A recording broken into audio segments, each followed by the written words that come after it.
శ్రీ గురుభ్యో నమ. గురు బ్రహ్మ గురు విష్ణు గురుదేవ మహేశ్వర గురు సాక్షాత్ పరబ్రహ్మ తస్మై శ్రీ గురవే నమ. సదాశివసమారంభ వ్యాసశంకర మధ్యమం అస్మదాచార్య పర్యంతం వందే గురు పరంపరాం. అపారగణ శాంతరూపం శ్రీ చంద్రశేఖర గురుం ప్రణమానం ముదానం నారాయణ నమస్కృత్య నరదేవ నరోతం దేవి సరస్వతి వ్యాసం తత్తో జయముదయేరయ శ్రీ గురుభ్యో మహాగణాధిపతే నమ. ఈరోజు ఒక ముఖ్యమైన విషయం ముందుంచుదామని ప్రయత్నం చేస్తాను. అదేంటంటే రామాయణాలు చదువుకుంటూ రామాయణం నేను ముందే చెప్పాను కదా, ఫస్ట్ ఏమో రామచరితమానస, తర్వాత ఆధ్యాత్మ రామాయణం కూడా చదువుకున్న తర్వాత వాల్మీకి మహర్షిని రచించినటువంటి ఆ వాల్మీకి రామాయణం కూడా చదువుకున్నాను. అయితే నేను పుస్తకం సొంతంగా రాసుకోవడం ప్రయత్నం చేసింది ఏంటంటే ఆధ్యాత్మ రామాయణం పెట్టుకుని అది చేసిన తర్వాత అంటే నాకంటే అందరూ మహానుభావులు గొప్ప భక్తులు ఉన్నారు, మహా జ్ఞానులు ఉన్నారంతా కూడా. ఇప్పుడు అలాగే మా అక్కగారి ఫ్యామిలీ అంటే శివకాంతం అంటాం, మా శేషమాని గారి వాళ్ళు అనమాట, కరాశాస్త్రి గారి వాళ్ళ ఫ్యామిలీలో అందరూ కూడా చాలా జ్ఞానులే చెప్పాలంటే, చిన్నవాళ్ళే నాకంటే, కానీ ఒప్పుకోక తప్పదు వాళ్ళందరికీ. అయితే వాళ్ళల్లో ఆఖరి వాడు చిట్టి అంటాం మేము, కర్రా వినాయకరావు. వీళ్ళందరూ అమెరికాలో ఉన్నారు వీళ్ళు. సరే, అతను కూడా చాలా పుస్తకాలు చదువుతాడు, భగవద్గీత బాగా వచ్చేసి వాడికి చాలా చిన్నతనం నుంచి బాగా దాని మీద ఇంట్రెస్ట్ బాగా. సరే, అలాగే నేను మీరెట్లో ఉండగా అలాగ పరిచయమైన మంచి మహామిత్రుడు అయిన మహానుభావుడు మా దుర్గానాథ్ గారు. ఈ పుస్తకాలు చేసిన తర్వాత ఏం చేసేవాడిని అంటే, నేను దాన్ని ఏమంటాం పీడిఎఫ్ ఫైల్ లాంటిది ఒకటి ఏం చేసేవాడిని, సాఫ్ట్ కాపీ పంపించేవాడిని. ఒకసారి చెక్ చేయండి అయ్యా, దీంట్లో ఏదైనా తప్పులు ఉంటే చెప్పండి నాకు, నేను సరిదిద్దుకుంటాను అని. సరేలేండి అనేవారు, ఏదో అంటే చెప్పారు. అలాగే ఈఎల్ఎస్ ప్రసాద్ గారు చెప్పాను, కానీ ఆయన పాపం ఏదో చదువుతున్నాను అనేవారు. కానీ చెప్పిన వాళ్ళు ఎవరు అంటే నాకు దుర్గానాథ్ గారు చెప్పారు, మా వినాయకుడు అంటే మా చిట్ని అంటాం కదా, అతను కూడా చెప్పాడు. ఆయన అంటే ఓ రోజు వాళ్ళు అమెరికా నుంచి మాట్లాడాలంటే మామూలు మాట్లాడతానని చెప్పేసి రాత్రిపూట మాట్లాడేవాడు. ఆ రోజు రాత్రి జ్ఞాపకం సంవత్సరం అది కూడా, కానీ రాత్రి మాట్లాడుతూ చదివాను. కానీ మామ నాకు డౌట్ ఉందయ్యా. ఏడు చెప్పు. ఏమిటి, లక్ష్మణస్వామి సీతమ్మ వారిని కూడా తిడతాడా అలాగా? అది నాకేదో నచ్చలేదే మామ, చండి ఇలాగే తిడతాడు కదా అని చెప్పంటే, అప్పుడు నాకు ఈ జ్ఞానం కొంచెం పరిజ్ఞానం భగవంతుడు ఇచ్చింది. అమ్మవారు వాళ్ళే నాకు సలహా సమాధానం కూడా ఇప్పించారేమో తెలియదు. రాత్రే ఇంక మళ్ళీ పుస్తకం రిఫర్ చేయకుండా చిట్టి మాట చెప్తాను చూడు. ఇప్పుడు ఏంటంటే ఆధ్యాత్మ రామాయణంలో పరివర్తన ఎలా వస్తుంది అని చెప్పిందంటే అక్కడ, అది ఎప్పుడైతే మారీచుడు హా రామ హా లక్ష్మణ అట్లా చచ్చిపోయి క్రియేట్ చేశాడు సీన్, అంటే అమ్మతమ్మ సీతమ్మని తీసుకుపోవడం కోసం రాముడి దూరంగా తీసుకుపోతే లక్ష్మణుడు వస్తారు కాబట్టి సీతమ్మని తీసుకుపోవాలి రావణాసుడు ప్లాన్. కాబట్టి అప్పుడు ఎప్పుడైతే అన్నాడు ఆ కంఠం వాళ్ళగా వస్తే సీతమ్మ వారు కొంచెం గగురుపడిపోతుంది. అంతకు ముందర విశేషం ఏంటంటే, రామచంద్రమూర్తి సీతమ్మతో చెప్తాడు ఏమని ఆధ్యాత్మ రామాయణంలో, ఇంకా జరగబోయే కార్యక్రమం ఇదే, వాడు వస్తాడు, రావణాసుడు వస్తాడు, నేను తీసుకెళ్తాడు. అందుచేత నువ్వు అక్కడ సుమారుగా సంవత్సరం అక్కడ ఉండాల్సి వస్తుంది కాబట్టి నువ్వు అని చెప్పంటే, అలాగే అని చెప్పి నీవు మాయా సీత అంటే ఆయన చెప్పినట్టుగానే అనుకుంటున్నాను. ఆవిడ తీసుకుని గ్రహించుకుని వెంటనే ఏం చేస్తుంది, ఎవరికి తెలియదు ఇంక విషయాలు, వాళ్ళిద్దరూ అనుకున్న మాటలు. ఆవిడ అగ్నిలో ఉండిపోతుంది ఆవిడ. అగ్ని నుంచి మాయా సీత వచ్చేస్తుంది అన్నమాట. ఈ మాయా సీత అక్కడ ఉంది ఆవిడ. అందుకోసం ఏం చెప్తుంది, ఇప్పుడు మామూలుగా లక్ష్మణుడు ఏమని చెప్తాడు, సాక్షాత్ శ్రీరామచంద్రమూర్తి నువ్వు అనేవాడు వాళ్ళమ్మా, ఆ కంఠం అలా ఎలా మాట్లాడతాడు, ఆయన నిజంగా చచ్చిపోతాడు అనుకుంటున్నావు, మా లేడీ చంపేస్తుందా, అబ్బాయి నేను నమ్మను మాత్రం, ఆ రామచంద్రమూర్తికి ఏం కాదు అని అతను అంటాడు. ఈవిడ చాలాసేపు వాదిస్తుంది, ఎలాగా నువ్వు భర్త రూపంలో మాకు ఇద్దా అనుకుంటున్నావా, నేను రాముడు తప్ప ఇంకెవరిని స్పృశించుని ఇవ్వటం అనుకుంటున్నామో, నువ్వు నీ దుర్బుద్ధితో నువ్వు వచ్చాము, నువ్వు ఎంత అనే రకాలు మాట్లాడేస్తుంది సీతమ్మ గారు. అనేసి ఎన్నెన్నో బాధ కలిగే మాటలు అనిపిస్తుంది. ఏమిటబ్బా అంబోదిని గారు ఇలా మాట్లాడతాను సీతమ్మ వారు, నాకు ఎంతో ఆఖరికి ఏం చేస్తుంది, గుచ్చి నువ్వు వెళ్తావా లేదా, వెళ్ళవలసిందే, అన్నయ్య అయిపోతే నువ్వు పట్టించుకో వెళ్ళమని చెప్పంటే అప్పుడు ఆయన వెళ్ళిపోతానని చెప్పేసి అప్పుడు తిడతాడు అనమాట. అప్పుడు అవి మాటలకి చెప్తాను, నేను రాసింది కూడా అదే. ఇప్పుడు ఆధ్యాత్మ రామాయణము పేజీ 170 ఏమని చెప్తానంటే, అది ఆవిడ ఏమంటుందంటే ఆఖరిలో, రాముడు నశింపుగా నన్ను కొనిపోవడికి నువ్వు వచ్చింటేవా, నన్ను నువ్వు పొందలేవు చురుము, ఇప్పుడే నేను నా ప్రాణం వదిలేస్తాను, తన భార్యను అపరిచితులను ఉద్యమించమన్నాగా నిన్ను రాముడు ఎరుగడు, రాముడు తప్ప నిన్ను కానీ భరతను కానీ నేను స్పృశించను అని పలికి చేతులతో గుండెలు బాగా చేస్తే వెళ్తాడు కదా అని చెప్పేసి అనమాట. ఆ మాటలు విని ఆ మాటలు విని లక్ష్మణుడు అతి దుఃఖితుడై చెవులు మూసుకుని ఇట్టాను, చెండి నన్ను ఇట్లా పరిగెత్తవా, చిచ్చి నువ్వు నాశనమే పొందేదవు.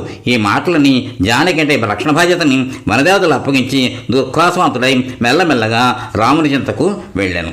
ఇది చెప్పాను. అంటే ఇలాగ అంటే ఎప్పుడు ఇది ఎందుకు వచ్చింది ఇలాగా అని చెప్పేసి వెళ్ళిపోయాడు. చీయని చెండి అన్న మాట చెప్పింది కూడా వాస్తవమే. తిట్టినట్లు ఎందుకంటే అప్పుడు నేను అన్నాను, చూడు ఆ మామూలుగా కనుక ఆవిడ మాయాసీత కనుక కాకపోతే ఆ మాట అనకుండకపోవచ్చునేమో, మనకు తెలియదు. కానీ మాయాసీత కాబట్టి అతన్ని ఎలాగైనా ప్రేరేపించాలి, అందుకోసమే ఆ మాట అని ఉంటుందిరా అని చెప్పేసి నేను అనుకున్నాను.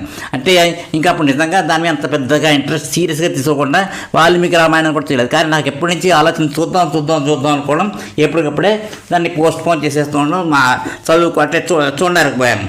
ఆఖరికి మళ్ళీ ఈ మధ్య ట్రై చేస్తూ చూద్దాం అని చెప్పి అనుకుని ప్రయత్నం చేద్దాం అని చెప్పి అనుకున్నాను అనమాట. దాంట్లో అప్పుడు అయితే ఏమవుతుంది, వాల్మీకి రామాయణం కూడా చూశాను. వాల్మీకి రామాయణం 2వ భాగం అరణ్య కిష్కింధ సుందరాకాండాల దాంట్లోనూ 141 పేజీలో ఇది కూడా ఉందన్నమాట. అక్కడ ఏమని చెప్పారో చూద్దాం మనం. ఏమిటంటే, ఓ వైదేహి, మహాపుణ్య శ్రీరాముడు నీ రక్షణ భారం అప్పగించి నిన్ను నాకు న్యాసంగా అప్పగించను కనుక నిన్ను ఇతర ఒంటరిగా వదిలిపెట్టి వెళ్ళదాలను. ఈ జనస్థానం నందు మనం ఖరాది రాక్షసులందరినీ వధించినప్పటి నుండి మనపై ఈ నిశాచరులు బాగా పగబోని ఉన్నారు. ఈ మహారణ్యమునందు సాధుపురుషులను హింసించుతూ సంచరించిన రాక్షసులు ఇతరుల కంఠస్థులను అనుకరించుతూ పలు విధములుగా పలుకుతుందరు. కావున ఈ విషయమున నీవు చింతపడవలదని లక్ష్మణస్వామి చెప్పాడు. అయితే సీతాదేవి ఎంతయో క్రుద్ధురాలై కన్నులు ఎర్రచేసి యథార్థవాది అయిన అతనితో ఇట్లు పరుషంగా కవచించను. ఓ దుశ్శీలుడా, కఠినాత్ముడా, క్రూరుడా, వంశములకు చెడ్డ పేరు తెచ్చువాడా, రాముడు కష్టాల పాల్గొట నీకు ఇష్టమని నేను తలుచున్నాను. నా పతి ఇక్కట్లలో చిక్కుబడి చూచి దుర్బుద్ధితో నీవు ఇట్లా మాట్లాడుతున్నావు. మేకవన్నె పుల్లోలే క్రూరులైన నీ వంటి శత్రువుల్లో ఇట్టి పాపబుద్ధి ఉండుట ఆశ్చర్యం కాదు. ఓ లక్ష్మణ, నీవు పూర్తిగా దుష్టుడు. శ్రీరాముడు ఒంటరిగా వనముల ఒత్తిడి చూచి నన్ను పొందవాలనే ఈ కపట బుద్ధితో నీవు ఆయన వెంట వచ్చి ఉండవచ్చును, లేదా మాకు హాని తెలపట్టుకై భరతుడే నిన్ను ప్రేరేపించి ఉండవచ్చును. ఓ సౌమిత్రి, ఎట్టి పరిస్థితుల్లోనూ నీ కోరిక కానీ భరతుని పన్నాగం కానీ నెరవేరుతుమా అని ఈ రకంగా అంటే ఆయన అంటాడు, అమ్మ సీతాదేవి, నీవు నాకు పూజరాలమైన తేవతవు, ఇక నీ ముందు మాట్లాడతాను. స్త్రీలు ఇట్లు వ్యక్తులు అనుచితంగా పలుకుడు ఆశ్చర్యం కాదు. సాధారణంగా స్త్రీలు ఆయా సందర్భంలో ఇట్లు పరుషోక్తులాట లోక సహజం. కొన్ని పరిస్థితుల్లో నాకు వారు వినయాది ధర్మ మార్గములను అనుసరించపోరు. వారి మనసులు చాంచల్యములకు లోనవుతును. వారు క్రూరముగా ప్రవర్తించరు. ఆప్యాతకును బంధుభావములకు విఘాతము కలిగించరు. ఓ సీతాదేవి, నీవు పలుకుని నిష్ఠవచనం నా చెవులు కాతబడిన బాణపు ములుకుల వలె వేదన కలిగిస్తున్నవి. ఇట్టి మాటలు నేను తట్టకొనసాలను. లోకమర్యాదను పాటించు సముచితంగా మాట్లాడుతున్న నన్ను నీవు పరిశోక్తులు అడుగుతూ ఉండటం వలన ఈ వనవాసులందరూ వినుతున్నారు. ఈ విషయం నాకు వారెల్లరూ సాక్షులు. ఇక్కడ ఏమిటంటే ఇది చెప్పాడు. అది చెప్పినట్టు అంటే దీన్ని బట్టి చూస్తే ఏంటంటే అటు ఆధ్యాత్మ రామాయణంలో కాదు, ఇక్కడ దీంట్లో కూడా చెప్పారు, ప్రస్తావించారు అన్న విషయం తెలిసింది.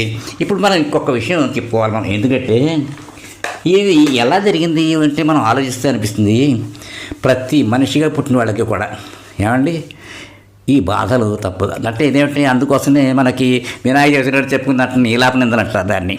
అంటే అనకుండా కూడా అన్న మాటలు ఇదంతా ఎందుకు, ఎలా జరుగుతాయి, ఎందుకు జరుగుతాయి అంటే మనకు జరుగుతున్నటువంటి ఏదైతే నిర్ధారణ అయిపోయిందో అంటే విధి బలీయం అంటాం కదా, ఈ విధి ప్రకారంగా అంటే మనం చేసినట్టు పులోగడ చేసినది కానీ లేకపోతే ముందర జరగవలసిన దాని కార్యక్రమాలు కానీ ఏ రకంగా జరగాలో విషయాలు ఆల్రెడీ నిర్ధారించబడింది కాబట్టి ఆ విధంగానే మన ప్రవర్తన ఉంటుంది. ఎంత మంచివాడికైనా సరే ఆ టైంలో ఆ మాట అనేస్తాడు, ఆ టైంలో వాడు కొట్టేస్తాడు, వెళ్ళిపోతాడు. ఆ పని చేసి వెళ్ళిపోయిన తర్వాత బాధపడితే ఉపయోగం లేదంటే కానీ వాడి చేతుల్లో ఉండదు. అందుకోసమే ఇలాంటి చూస్తే బట్టి ఇప్పుడు సీతమ్మ తర్వాత బాధపడుతుంది. లక్ష్మణస్వామి చెప్తే రాముడు కూడా అంటాడు, రాముడు కూడా అయ్యో లక్ష్మణుడు అంటే ఎవడు లేడు కదా అని చెప్పి అనుకుని ఇవన్నీ చూసి మళ్ళీ అంటే మీకు ఇదేమిటంటే విధి ఇక్కడ ఎవరైనా సరే మనం ఏదో అంటుంటారు అనుకోండి, అంత జ్ఞానం రాదు మనకి నిజంగా. వెంటనే మనం కోపడతాం, కోపదిరిపోయి మనం కూడా మాటకి మాట అనేస్తాం. మాటకి మాట తెగులు, నీటికి నాచు తెగులు సామెత పెద్దవాళ్ళు చెప్పారు. కానీ ఆచరణలో మాత్రం ఇవన్నీ చాలా కష్టతరమైన పనులు అనమాట. ఈ విషయంలో ఇక్కడ చెప్తూ మీకు ఎందుకంటే ఇది చెప్పాలనుకున్నాను అనమాట. రామాయణం మనకి చెప్పేదంతా ఇదే అనమాట.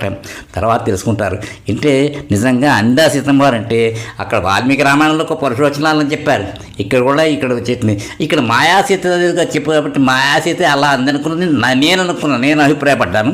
కానీ చూస్తే అక్కడ కూడా అంటే దాంట్లో సందర్భోచితంగానే మాట్లాడారు సుమా అని చెప్పి తెలుస్తోంది. ఇదనమాట. ఇది మీరందరూ కూడా చూస్తే ఇలాంటి ఎన్నెన్నో విషయాలు అది 90 సార్లు కాదు 100 సార్లు ఎన్నిసార్లు చదివిన రామాయణం చదువుతున్నప్పుడు అలా ప్రతి ఒక్కసారి మళ్ళీ కొత్తదనం ఏదో కనపడుతుంది, ఎక్కడో ఏదో డౌట్ ఏదో అనుమానం వస్తుంది. మళ్ళీ దానికి మళ్ళీ పుస్తకం తిరిగేసినప్పుడల్లా చదివినప్పుడల్లా ఏదో ఒక రకమైన అటువంటి ఆలోచన, ఏదో ఒక అనుమానం, ఏదో రకమైన దాని సందేహాలు వస్తుంటాయి. దాన్ని నివృత్తి తీసుకోవడం కోసం చేస్తాను. అందుకోసమే ఇలాంటి సందేహాలు కొన్ని ఇందులో నేను చూస్తున్న జ్ఞాపకం లేదు. బహుశా మన మల్లాది చంద్రశేఖర శాస్త్రి గారు చెప్పారేమో అంటే నాకు గుర్తులేదు. కానీ ఏమిటంటే ఆయన కూడా కొన్ని వచ్చే అనుభవాలు అవన్నీ తీసుకున్న దాన్ని వాళ్ళు నిర్ధారణ చేసి నిరూపించారు. అనేక శాస్త్రాలతో ప్రవేశం ఉంది కాబట్టి ఆయన మొత్తం అంత కూలంకషంగా చర్చించుకున్న తర్వాత దీనికి ఇదే అని చెప్పారు. అంచేత ఇంతవరకు నా ప్రయత్నం చేశాను. మీరందరూ కూడా ధైర్యంగా ఉంటుంటారు. ఎవరేమన్నా కానీ కూడా మనం ఇది విధి అంటే ఇది ప్రారంభం అనుకోవడం, వదిలిపెట్టేయడం. ఇంతటి ఇక్కడ దానికి ఈ ఎపిసోడ్కి విరామం ఇద్దాం. స్వస్తి.